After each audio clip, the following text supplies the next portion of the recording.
এরপরে আমি রান্না করব পাঁচমিশালি সবজি দিয়ে ছোট চিংড়ি দিয়ে এটা তরকারি।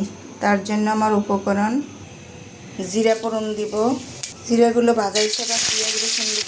এবার চিংড়ি মাছগুলো দিব, হলুদ দিব, শুকনো মরিচের গুঁড়া, স্বাদ মতো লবণ, ভালো মতো কষিয়ে নেব। তাতে একটু বোম্বাই মরিচ দিলাম।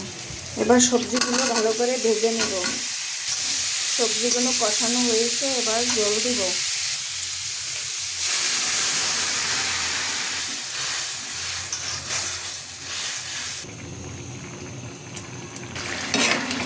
তরকারিটা আমার রান্না হয়ে গেছে, সব সবজিগুলো সুন্দরভাবে সিদ্ধ হয়ে গেছে। সবজিটা এখন আমি স্টিলের বলে ঢেলে রাখবো।